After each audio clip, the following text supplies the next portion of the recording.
Bonjour à tous et bienvenue sur PC Technologie. Aujourd'hui on se retrouve pour une nouvelle vidéo. Donc nous sommes le 31 juillet, donc j'ai pas pu faire de vidéo avant parce que je bossais. Trois astuces importantes pour passer sur Windows 10. C'est ce que je vous conseille, ce que je vous conseille de faire également. Alors tout premièrement, pour les mises à jour, donc vous voyez que moi c'est en train de télécharger la mage de Windows 10. Je vous conseille de faire tous vos mises à jour de Windows UNDAP. Donc ça peut prendre du temps également. Ça va prendre du temps pour ceux qui l'ont jamais fait également. Donc ceux qui sont éligibles à la mise à jour Windows 10 sont les Windows 7 et les Windows 8.1 comme tel que moi par exemple, je vais vous montrer après.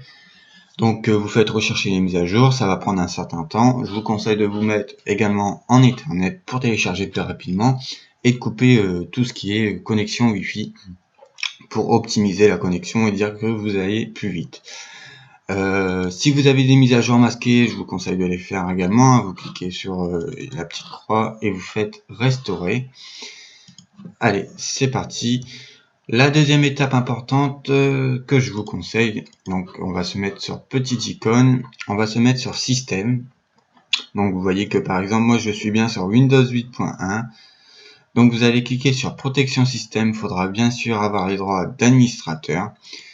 Et vous allez créer un point de restauration. Donc moi je ne vais pas le faire parce que je l'ai déjà fait auparavant.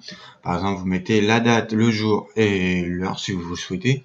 Marquez la date, le jour et mise à jour avant Windows 10. Donc bien sûr vous faites ceci après avoir fait les mises à jour de votre ordinateur avec le Windows UNDAP.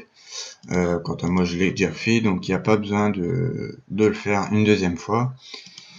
Et puis une fois ceci terminé, vous faites votre mise à jour de Windows UNDAP, votre PC va redémarrer sûrement.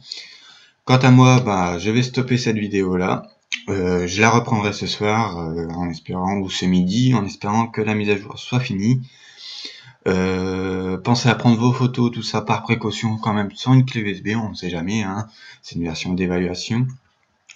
Et on se retrouvera aussi pour une nouvelle vidéo sur comment copier l'image ISO de Windows 10. Donc ça peut être intéressant pour installer sur d'autres PC. Quant à moi je vous dis à ce soir, n'hésitez pas à parcourir les chaînes de la vidéo.